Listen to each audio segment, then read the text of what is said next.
After ironing the tablecloth following her husband's business trip, the wife noticed the faint outline of letters from a note, and when she read it, Natalie was packing clean shirts for Nicholas in the suitcase and trying to forget the conversation she had with her friend just the day before.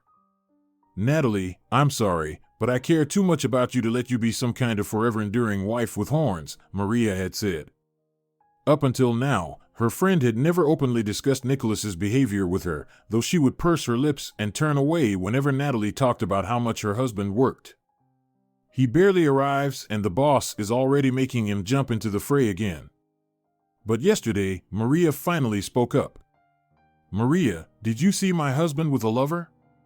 Natalie asked directly. If she started with A, she might as well hear B. "With lovers, Natalie. There are many of them, don't you see? He won't be going anywhere. He's going to enjoy life in one of the hotels or someone's apartment. The whole city knows.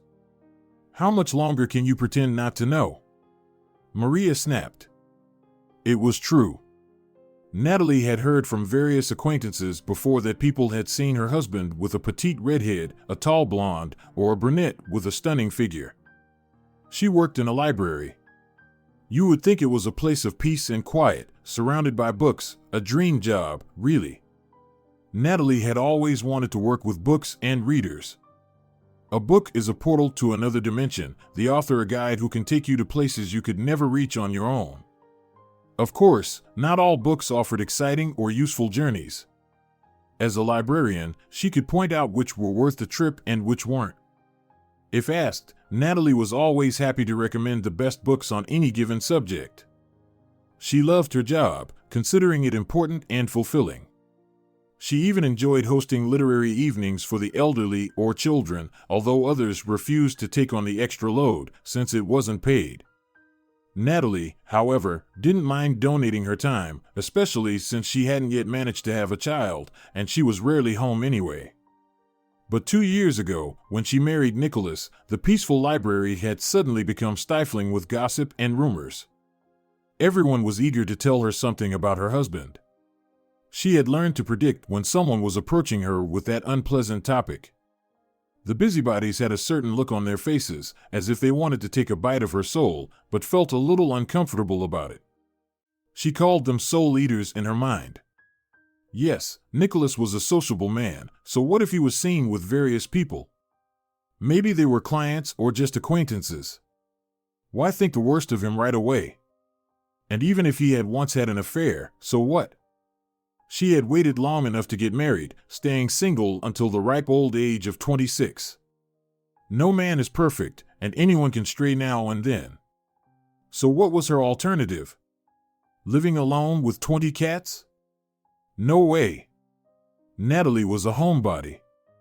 She loved coming back from her peaceful library to her cozy house, sweeping the already spotless floor, polishing the impeccable dishes until they shone, and then cooking dinner, pleased that she would serve Nicholas a hot meal.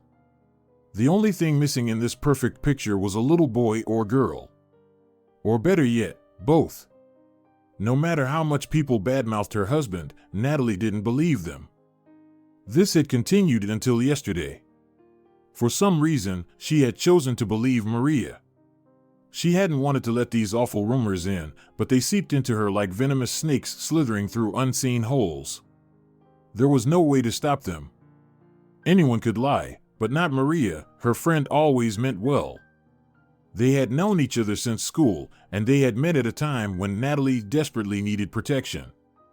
It happened like this. In their class was a rich kid, Louis, always full of himself, proud of his expensive clothes, cool phone, and personal driver. Louis didn't care much for even middle-class classmates.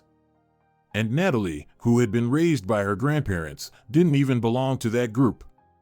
So, poor girl, has that blouse grown onto you? You've been wearing it for a year. Look at those pills on it. Does your grandma wash it at night so you can wear it again during the day? Trying to pull off poor but clean? Hilarious. Look what I brought you. He held up a rag that might have once been a blouse. Someone had cut off the sleeves and repurposed it as a cleaning cloth. Look. It'll do just fine. Wash it, and you'll have some variety. Natalie later found out that Louis had stolen that rag from the janitor. The janitor had been using it to clean the floor after class.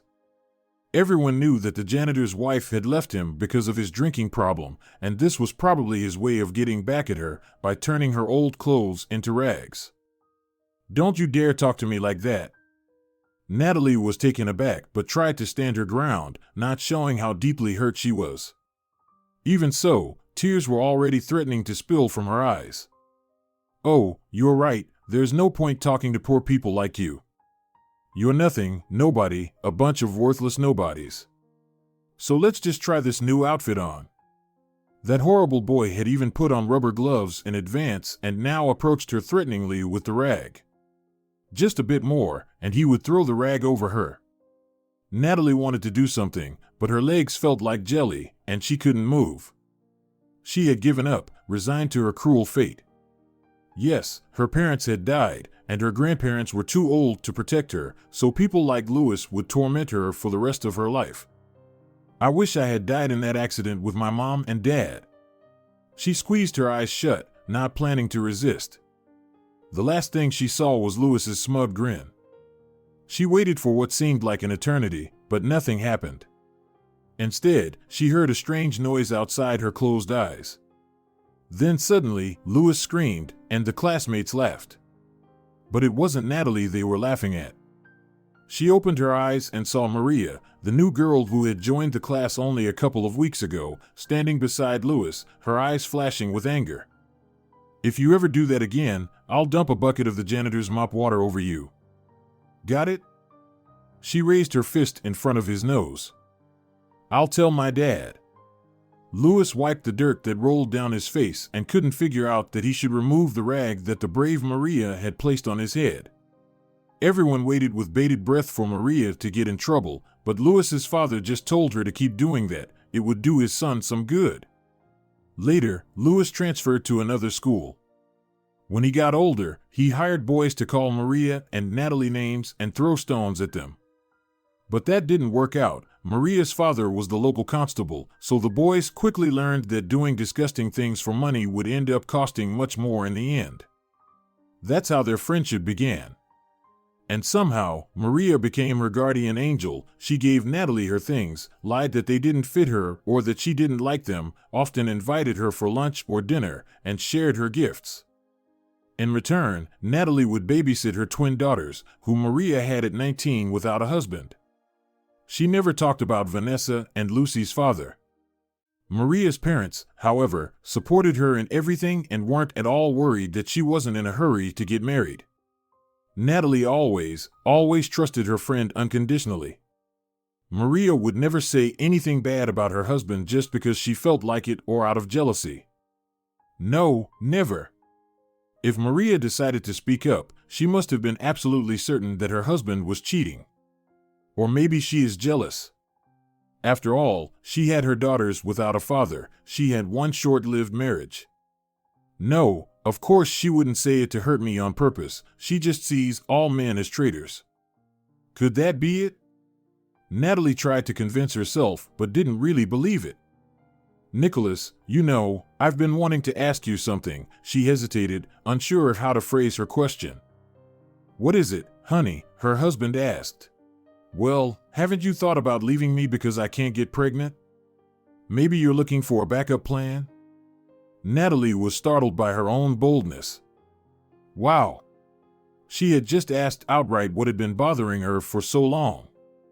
It never occurred to the young, decent woman that some people don't need a reason to cheat left and right. For some, it's just normal behavior, and constant lying is part of the deal, so asking such questions made no sense. "What have you been imagining again?" "I'm happy with everything." "Honey, I'm happy with you." It sounded too theatrical, too grandiose, which struck a wrong chord in the heart of the loving woman. And she also noticed that he hadn't actually answered the question about whether he was cheating. But Natalie didn't dare ask a follow-up or start a fight. For some reason, it felt like someone wanted to throw that dirty rag on her again, and she couldn't fight back. Nicholas, as usual, waved goodbye, kissed her on the cheek, and cheerfully shut the door. And Natalie, as luck would have it, had the day off. Now she was left alone with her thoughts. She would have called Maria before, but now she was mad at her because of yesterday's conversation. It was because of her that trust in Nicholas was now shaken. There wasn't much to do, she didn't feel like reading, and there was no one to cook for. Natalie's gaze fell on the tablecloth, it seemed a little wrinkled. She grabbed the iron like a lifeline. She was the kind of woman who couldn't sit idle, especially when anxiety gnawed at her. So she clung to the iron as if it could save her, silently pleading with her guardian angel to send her some sign, should she really believe the rumors about Nicholas? At that moment, letters suddenly appeared on the tablecloth. Rosa, I'll be waiting for you. I'm looking forward to it. Nicholas. The note included the city he had gone to for his business trip, the dates he would be there, and an address. Natalie was stunned, her palms became sweaty, and she didn't even notice when she dropped the iron, which burned a hole in the tablecloth elsewhere. The message remained visible, taunting her. What is this? Am I losing my mind? I need to see a psychiatrist. Her lips trembled, and tears streamed from her eyes. For a while, Natalie waited for the vision to disappear, and even took a sedative, but the letters didn't go anywhere and continued to accuse her husband. In the end, she decided to call Maria. Yeah, girl. That happens sometimes. Heat up paper, and the letters appear. That's what people used to do when they wanted to hide messages, said Maria. Although I've never heard of it happening on fabric, but with all the new technologies these days, I wouldn't be surprised. Listen, why would Nicholas write to this Rosa in such a complicated way? And why would he leave the message on our tablecloth? Natalie wondered. I don't know, but I think you should go and find out from this Rosa. Natalie could hear Maria's daughters in the background, asking to continue some game, and she didn't want to distract her any longer. Unlike Natalie, her friend had children, and if Nicholas's cheating was confirmed, she wouldn't even have a family left, just a fiction. Natalie immediately headed to the address, not even trying to save on a taxi, though she usually had to pinch every penny. Her own salary, of course, was modest. What do they pay at the library? And her husband was stingy. Sometimes he wouldn't give her any money at all for a month and would say, Honey, I'm working for us. We need a bigger place, right? Right. Well, when will we need it? You'll just have to make do. Women are magicians. They can whip up a restaurant-level meal out of nothing. It used to flatter her, but now she suddenly remembered that phrase and thought her husband might have been trying for someone else's honey, and she was just being used, mocked. Of course, if you don't plan to stay with a woman for long, you can save on her as much as you want. Luckily, this so-called business trip wasn't far away. The car got her there in just an hour and a half. She simply rang the apartment's doorbell, and a tall blonde in a negligee opened it. Who's there, honey? Did the pizza arrive? Asked a painfully familiar voice. No, I brought the divorce papers. Natalie wanted so badly to just run away, to pretend nothing was happening, but she found the courage to enter and saw her husband in a robe. He had clearly just taken a shower. On the coffee table in the living room were 2 glasses and some fruit. The bottle hadn't been opened yet. Apparently, Nicholas wanted a snack before the romantic encounter, so he had asked his lover to order pizza. Judging by the surroundings, Rosa clearly wasn't short on money. And who are you? The blonde asked in surprise. Oh, just the wife. Natalie looked at the frightened Nicholas. He couldn't utter a word, and she felt sorry for him. Listen, please, don't cause a scene. You can take your husband, I don't need him that much. Just don't tell my husband you saw this. Rosa pleaded, more scared than Nicholas himself. Wait, are you just giving up on me like that? Rosa, baby, you just said I was your best lover. Nicholas protested, showing no shame in front of his wife. The best for today, Rosa shrugged. Please leave. I don't want to hurt your wife anymore. Oh, don't worry. There's no rush. Nicholas, don't bother coming home. We're getting divorced. Natalie slapped her husband. Oh, is that how it is now? Are you telling me you had no idea about my affairs? Everyone talks about it. Yes, I'm quite in demand, and I only denied it out of pity for you. And now what? Where will you go? You don't even have your own place. You're a nobody, unwanted by anyone. Nicholas felt no shame. He believed he was right. It was true. Her grandparents had lived in public housing, and when they passed, Natalie wasn't entitled to a new apartment. She had lived with Maria until she got married, but never thought that living with her husband meant she had to endure his infidelities and cater to his whims. He hadn't mentioned that in the deal. Nicholas, how can you not be ashamed? You know what? Get out of here. You disgust me. Even Rosa felt sorry for Natalie. She hadn't realized how vile her lover was. She had thought of him as simply amorous, but he turned out to be a petty scoundrel. You're only saying that because you're afraid she'll tell your Louis everything. Nicholas raged. He couldn't believe that no one wanted him. His wealthy mistress had dumped him because of his behavior toward his wife, and now Natalie, his lawful spouse, was rejecting him as well. Nicholas had been sure he had her on a tight leash, since she lived in his home and couldn't give him a child. Oh, so it's about Louis. Well, then I'll definitely tell him. Natalie suddenly remembered her despicable classmate. Well, she would take great pleasure in getting revenge on both her husband and his mistress, and delivering bad news to the man who had humiliated her in childhood. And as for Rosa pretending to be sympathetic, first, she steals other women's husbands, and then she acts like she's sorry. As if Natalie would believe that. Let that Louis, an influential businessman, create as much trouble for his wife as possible. He's good at that. Meanwhile, Natalie would stay with a friend or rent a room. She'd figure something out, but she wouldn't tolerate Nicholas any longer. Maybe that's why a child didn't want to come into their family. Perhaps the baby simply refused to grow up with a lying father. That could be possible. Natalie had read somewhere that some children choose their parents beforehand. It was still unclear how the tablecloth intended for the mistress had ended up in their home, but that didn't matter anymore. The important thing was that her husband was cheating on her, and he had devised such a complicated way to arrange his meetings because Rosa's husband was powerful and rich, and she was afraid of him.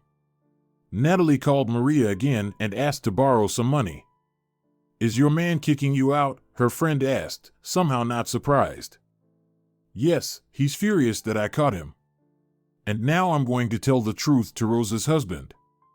Guess who he is? That same Louis who made us friends.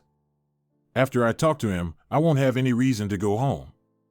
That's why I want to rent a room while my husband tries to win back his mistress. By the way, she doesn't want to see him. Natalie spilled all the information. Wow, what drama. You know what, I'll lend you the money, but if you want, you can stay with me. Are you packing your suitcase? Maria asked. Not yet. Right now, the angry fury is heading to Louis. I can't deny myself that pleasure, Natalie boldly and fiercely declared. Her friend said she didn't recognize her. Natalie herself was only just getting to know this new version of herself, and she liked this new Natalie much more than the old one. Natalie headed straight to Louis's office and told the security guard at the entrance that her husband had asked her to deliver important documents to the boss. She had her husband's pass, which he had forgotten, so she was let in, though with some hesitation. Ah, Natalie. Long time no see. Your husband has worked for me for so long, yet you never visit. Do you remember our childhood pranks? It seems like it was just yesterday. The blond, skinny man still resembled a rat. He hadn't changed much, only now he tried to appear respectable. You know, I really don't think it was fun. You were a very nasty person. But I'm here for a different reason, Natalie retorted. And what might that be? Should I raise your husband's salary because you've been holding a grudge against me for so many years? The rat smugly raised an eyebrow. No, I recorded a scene on my phone that proves your wife is cheating on you with my husband. She shoved the evidence in his face. While Rosa and Nicholas were yelling at her, they hadn't noticed Natalie was recording everything. Ah, so that's why your husband sent a message saying he's quitting. Seems like he's gone into hiding. Lewis's voice remained surprisingly calm. So, you don't care that Rosa is cheating on you? She asked in surprise. The bridges were burned, there was nothing to lose, and she intended to get revenge on Rosa for all her humiliations, and her husband deserved to be fired. Why be so harsh? Of course, I care. Rosa means something to me, but I'm not going to take revenge on her. Though it's a shame she's sunk so low, choosing to be with that strange fellow. He's a pauper, just like you, my dear Natalie. The rat smiled in that same disgusting way. His teeth were small and sharp, just like in their childhood. She had forgotten about that. Tears welled up again. She hadn't been able to take him down. And yet Nicholas had managed to break her heart. So, Natalie simply fled when Lewis offered her coffee. He watched her leave in confusion, seemingly not understanding what the problem was. So what if his wife was sleeping with someone else? What's all the fuss about? As she ran out of the office, Lewis clenched a thin, delicate porcelain cup in his hand, very expensive and exquisite. Though his hand seemed fragile, even feminine, the cup shattered into pieces. He looked at the cut in surprise, took out antiseptic wipes, and carefully cleaned the wounds, then muttered, "The golden cage is very strong, Rosa. You won't get out of it alive." His face finally contorted with rage and turned crimson. If Natalie had seen him now, she would have realized that he did care. He had simply decided to serve his revenge cold. Her husband had been on the run for about 3 weeks, then he realized that no one was seeking revenge, so he decided to return home. Nicholas expected that Natalie had already cooled off and come to her senses, and was very surprised when there was no hot meal waiting for him, the apartment wasn't cleaned, and his wife wasn't loving and kind. Instead, Natalie seemed to have gone mad for no reason. She filed for divorce and moved in with a friend. He tried to reason with her, tried everything, from everyone lives like this. Come on, I won't do it again, to threatening her with a lonely old age, but nothing worked. Always obedient, Natalie sent him packing further and further each time. On her day off, she was cleaning the house when suddenly the doorbell rang. Natalie was about to tell Nicholas through the door to leave, but then she thought, what if it's Maria's parents? She would have to tell them that she and the girls had gone to the amusement park. Natalie looked through the peephole and saw Rosa. She opened the door, not even thinking, just out of surprise. Rosa was in tears. She had to give her tissues and a glass of water. By now, Natalie wasn't angry with her anymore. She was even grateful that Rosa had opened her eyes in time. Why have you come? Natalie asked calmly. To apologize. I owe you an apology. It seemed like Rosa was genuinely ashamed. Otherwise, why would she say this now, when Natalie had already told her awful husband everything? Fine, I forgive you. Is that all? Natalie asked coldly. Maria and her daughters were supposed to return in a few hours, and she still needed to finish cleaning and make lunch. Her friend didn't charge her rent, not even for utilities, so Natalie tried to repay her by taking care of all the household chores. You see, I'm so unhappy in my marriage. Lewis is such a tyrant. He's nothing like the kind man he pretends to be, Rosa sobbed. Natalie didn't understand why she was being told all this, but responded anyway. Well, I never thought he was a good man. After all, he was my classmate, and I know very well that your husband enjoys tormenting people. But why don't you divorce him? I filed for divorce and, I'm very pleased. Oh, if only it were that simple, I wouldn't hesitate for a second. The blonde adjusted her expensive cashmere scarf, as if looking for answers in its folds, and after a pause, she confessed that Lewis was deliberately preventing the divorce. I specifically chose your husband. Don't be offended, but Nicholas is quite the ladies' man. I hoped it would insult Lewis enough that he'd give me a divorce, but it didn't work. So that's why you picked my husband. Because he's the most available, Natalie sighed sadly. Of course, she had already said goodbye to Nicholas, but it still hurt to realize that he was a complete philanderer with no sense of loyalty. The blonde nodded silently and continued to complain that she was doomed to live in a gilded cage for the rest of her life. Forgive me, but since you've come here, tell me, why did that tablecloth with the note end up in my apartment? Natalie asked, surprising herself. She had never been able to solve that puzzle, and she didn't want to ask Nicholas. He just mixed up the tablecloths. He bought several identical ones and forgot, leaving one for me at the office. I took it without him noticing, and there was nothing on it, Rosa explained, then added, I had to take a risk and leave him a note, even though I'd never done that before. Natalie remembered that her husband had indeed given her a tablecloth a couple of days before the fateful incident. What a practical guy. He bought one for his mistress's note and another just for his wife. Really, why make extra trips to the store? Life can be so banal. There was no special mystery, just Nicholas being brazen and lazy. So, will you help me? The glamorous blonde now looked pitiful and scared. Suddenly, Natalie realized she actually felt sorry for her. Living with Louis was worse than wasting time on Nicholas. No doubt about it. This woman hadn't intended to harm her personally, she just chose an experienced player, thinking his wife already knew everything and didn't care. That's what the lover himself had told Rosa, that his wife had accepted his high libido and believed it was better to share a delicious cake than to live on stale crumbs. Nicholas ran to other women just to inspire himself for bedroom heroics with his wife, he even admitted it to her. Recently, Natalie had suggested he see a doctor for some kind of treatment. So much for her husband's manhood.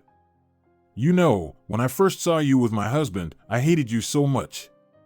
But now I realize, if not you, it would have been someone else. Plus, I can't stand your husband. How about we challenge him? I'll help. Natalie offered, surprising herself once again. Her intuition told her it was the right thing to do. Rosa was terrified, shaking, and alone she wouldn't be able to challenge Louis. Natalie understood perfectly. Maria had helped her in difficult times too. Without her friend, she would have been stuck in a rut and never dared to keep an eye on Nicholas. So why not do a good deed for Rosa? But if I file for divorce, like you did, he'll just kick me out and find some horrible way to get back at me.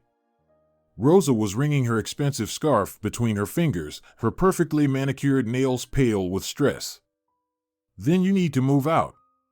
I'm burdening my friend too. She doesn't complain, but I've taken over the living room, and now the family has less space. Let's rent an apartment together and work on your divorce, and mine too. I haven't finalized it yet, Natalie suggested. Well, I have some savings. You know, I think I won't even go back for my things, in case he blocks my cards. I'll withdraw cash now, and we'll start looking for a place. Suddenly, Rosa realized she had the strength to try and break free. They agreed that Rosa would withdraw the money and return, and then they would search for an apartment online, making calls only from Natalie's phone to prevent Louis from eavesdropping. They found a place that same day. When Maria and her daughters returned, they were quite surprised by this strange development. Imagine that, moving in with your husband's mistress to fight together. Still, Maria didn't try to talk Natalie out of it. Whatever helped her friend stop grieving over Nicholas and their ruined marriage was fine by her. Meanwhile, Nicholas had grown tired of being jobless and went to beg Louis for help. Forgive me, Louis. Your wife seduced me. It wasn't my fault. I just gave in. Nicholas didn't know he'd chosen the perfect moment. Louis had just learned that his wife had moved out without telling him, and he was glad to have an ally. Things happen, Nicholas. The important thing is not just to recognize your mistakes, but to repay those who forgive you. The boss smirked and offered Nicholas a better position, warning him that it would come with some responsibilities. Well, as long as it's all legal. Nicholas mumbled, feeling uneasy about how warmly he was being welcomed.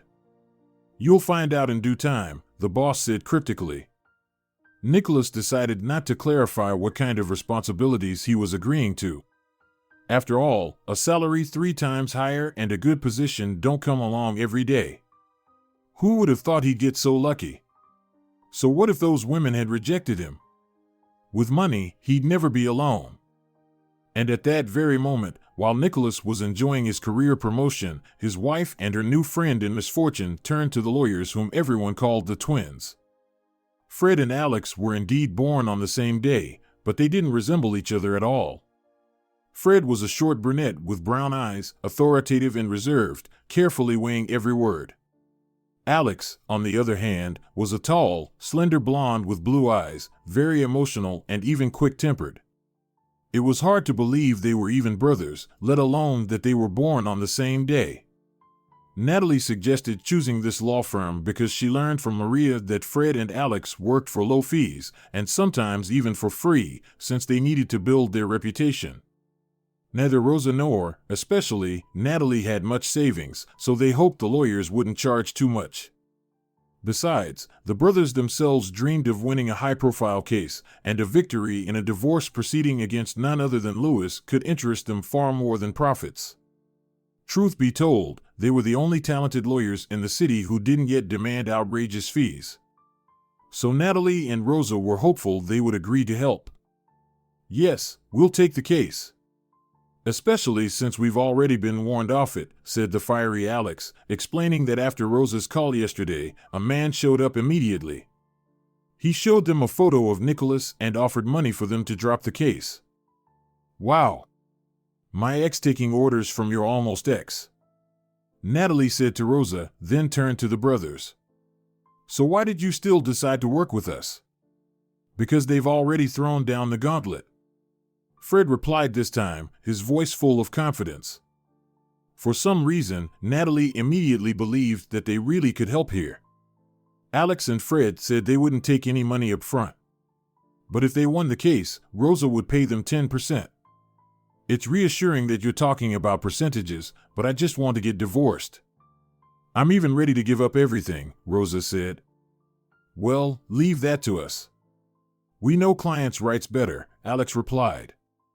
"And still, if my husband resorts to his usual methods, I will understand if you decide to drop the case," Rosa said.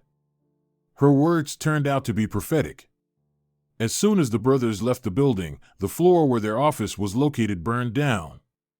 Even though the premises were insured and all important document copies were stored elsewhere, it became clear they were risking their lives. "Well, now more than ever, we must see this through," Fred said. Fred was the older brother, born 5 minutes earlier, and it so happened that he always made the important decisions, even though he was the quieter one. "I agree," Alex supported him. This time, he didn't feel like talking much or showing emotions. He only argued with his brother when things were relatively fine. In critical situations, they always united, becoming one. When they informed Rosa and Natalie that they would continue working, the two women breathed a sigh of relief.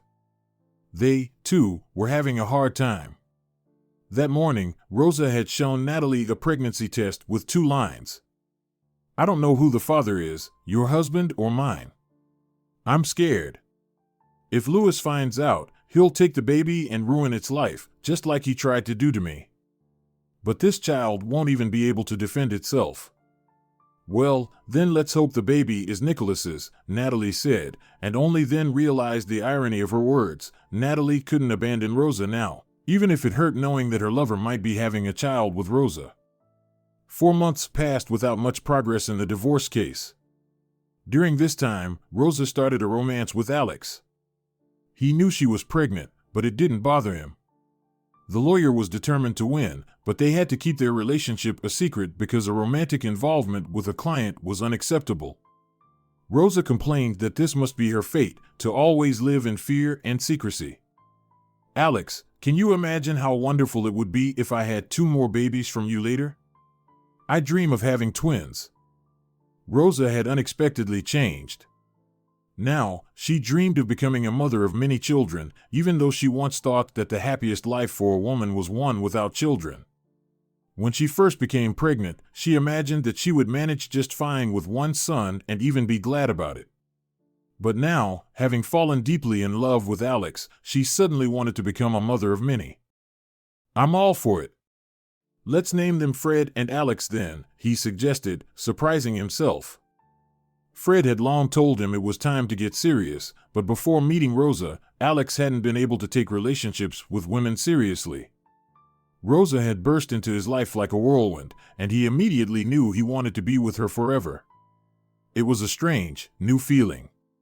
He had never loved anyone before, but now he was ready to overcome any challenges, even raising children. No one would recognize the self-satisfied and selfish bachelor he used to be. A year ago, if someone had asked Alex what he dreamed of, he would have said, money, fame, and lots of beautiful women around him, maybe even a cool sports car and regular vacations by the sea. And sure, he'd get a Labrador, but he wasn't rich enough yet to hire someone to walk the dog and buy a house with a large yard. But once he was wealthy, he would definitely get a cute four-legged friend. As a child, he had such a dog, and they were inseparable. The Labrador had loved Fred too, but since Alex played with him more often and with more enthusiasm, Alex considered himself the dog's main owner. Alex shared all this and more about himself with Rosa, and in return, she told him her childhood memories. Rosa grew up with a single mother who had her with a married man. He had asked for the child, but when Rosa was born, he was unhappy that the girl resembled her mother and not him. He said he wasn't going to invest in just any genes and disappeared into the sunset. Since then, Rosa's mother had always blamed her for ruining her life. If not for her birth, her mother wouldn't have had to work so hard and endure so much. But you didn't ask to be born, Alex said, surprised. Of course not. But was that something I could explain to her? Rosa sighed. And she shared that when she became a teenager, she began to transform from an ugly duckling into a princess.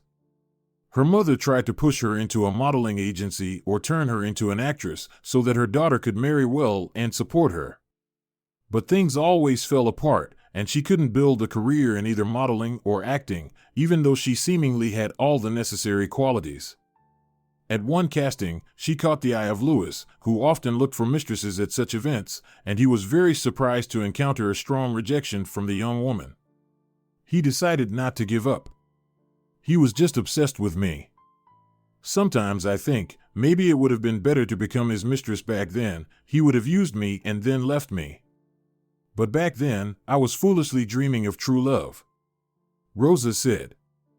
And how did you end up with him? Alex asked. They conspired, my mother and him. She told me she was terminally ill and needed money for treatment.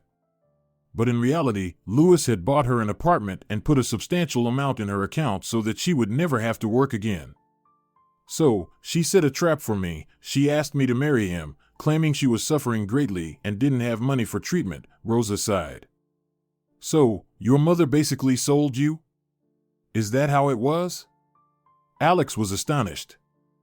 He had good parents, though they didn't live in luxury, they loved their children. The most tragic thing he had experienced so far was the death of his Labrador from old age. He was shocked to realize that Rosa, who seemed so spoiled and well off, was, deep down, an unhappy, frightened girl, unloved by anyone. He decided that he would marry her and protect her for the rest of her life. Yes, I only found out at her funeral. Ironically, my mother really was seriously ill, but she didn't know it because she had no pain. Only the autopsy revealed the cause. She had just finished renovating her luxurious new apartment, and then this happened, Rosa said. And when I became the heir, Louis just took both my mother's apartment and the money. I didn't even get a chance to spend anything. So, in the end, I ended up with him for free. Rosa thought she had already moved past all of this, but she couldn't hold back her tears. Sweetheart, don't cry, everything will be fine. I would lay down my life for you if necessary. Alex promised. At that moment, neither of them knew that he would keep his promise. As for Natalie, she and Fred also felt a growing affection for each other, but their relationship developed much more slowly. For now, they just went for walks together and talked, but each of them knew that, sooner or later, their relationship would grow into something more. It all started when Fred offered to grab coffee during a lunch break. Natalie didn't think much of it, assuming he just wanted to share some of his plans. Natalie, why do you keep avoiding me? Do you hate men in general, or is it just me you find unpleasant? He asked, for some reason. What makes you think that? Sure, the divorce didn't add any positivity to my relationship history, but I still want a family. It's just that, who would marry me? I wasn't able to get pregnant, so maybe I'm infertile. Natalie realized that Fred wanted to court her, and although she was interested in dating him too, she didn't want to deceive this nice man. He should know what he might be getting into. She wouldn't impose herself on anyone. So, I take it that you might consider going on a date with me, but you're worried that I either don't see you as a serious prospect, or that I'll be scared off by the possibility that we won't have children together, Fred replied. Fred normally spoke like a regular person, but when he got nervous, he tended to use formal language. Natalie smiled. You understood perfectly. Fred, I'd be happy to consider a date with you, as long as you're serious and won't make me suffer later. Of course, that's assuming you're not put off by my age or my inability to have children. Fred realized she was teasing him, mimicking his formal tone, and with a smile, he said, Well, Natalie, I'm glad we've reached a consensus.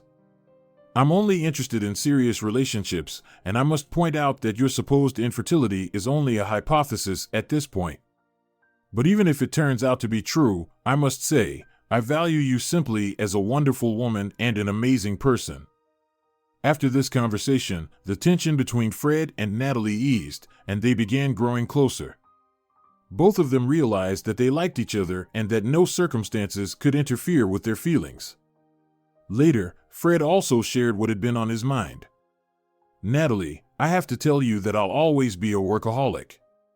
And, as you can see, I also have the flaws of being incorruptible and principled. So, when we get married, I'll make sure to write a will in your favor in case something happens to me. Natalie placed a finger on his lips and said, Fred, don't talk like that. I know I won't lose you. I'll be your lucky charm, and everything will be fine, you'll see. And as for work, I won't limit you. Just promise me we'll have lots of kids, so I'll have something to occupy myself with while you're away. You know, we women sometimes start nagging our husbands because they work too much, more often than because they don't work enough. Natalie thought she would never want to change her husband. He seemed carved from stone, so solid, monumental, and reliable.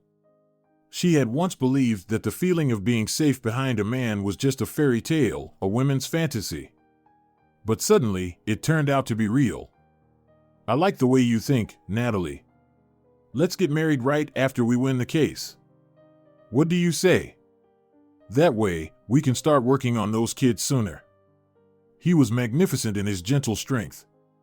Natalie admired him and realized she had never known a man could be like this. All right, I agree. You can start picking out the ring, Natalie said joyfully, thinking about how wonderful it would be when everything fell into place for good people. She didn't know yet that life would make certain adjustments to this plan.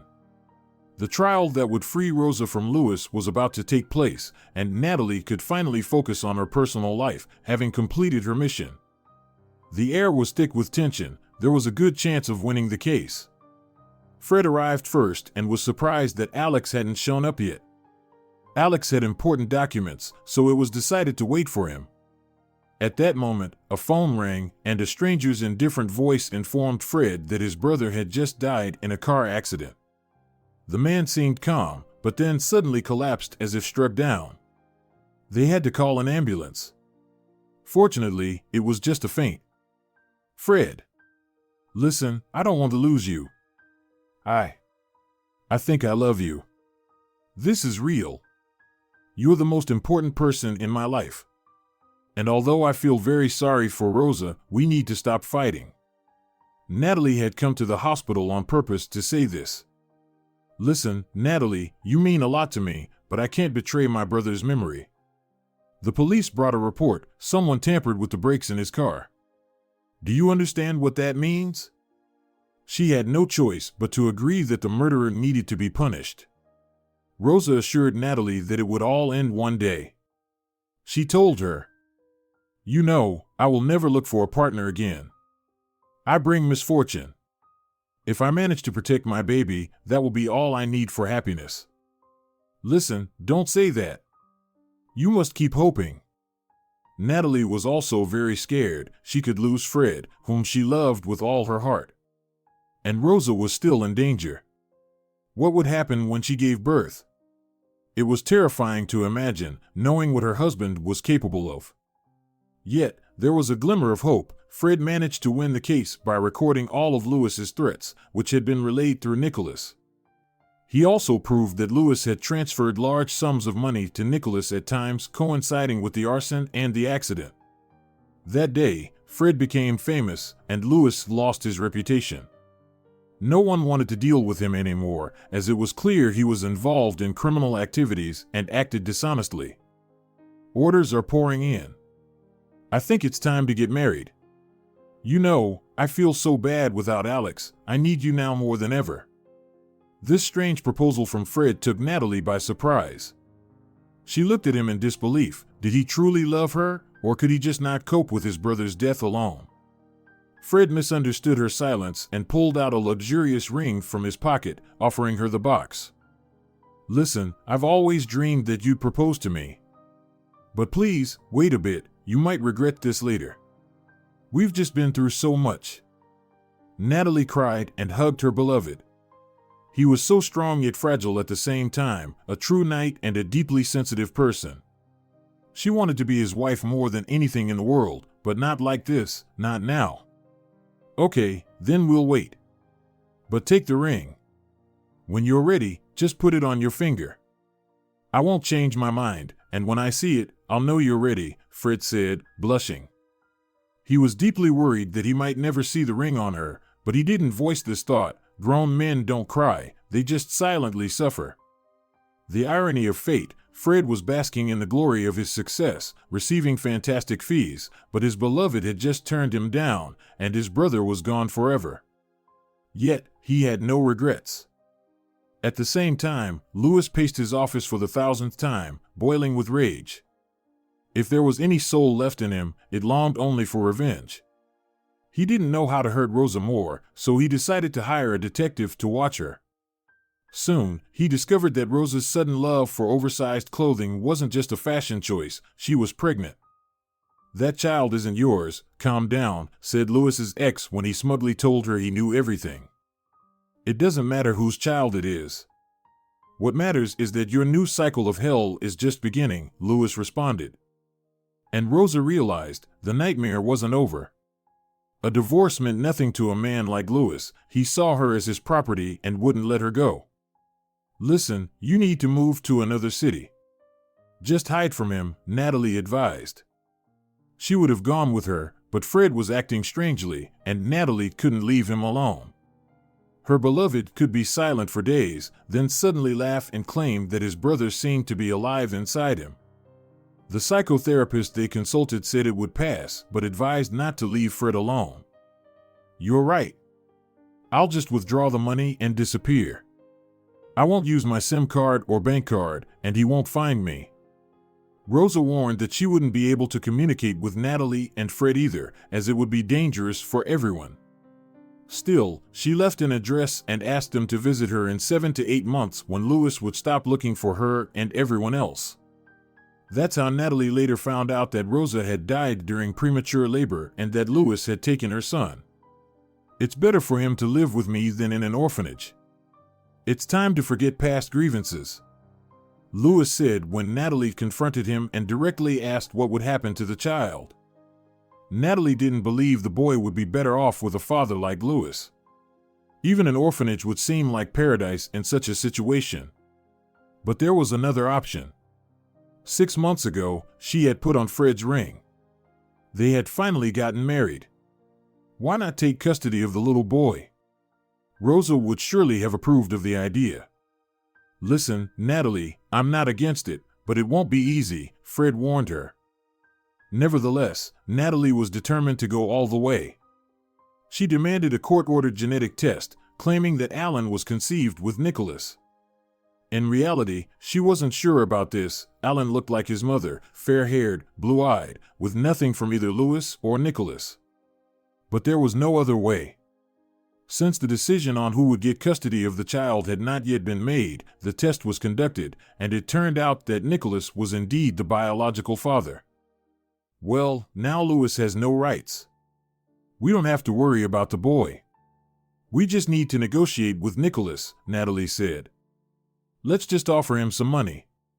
Fred remembered that this slippery guy was obsessed with money. That's why he had worked for such a scoundrel.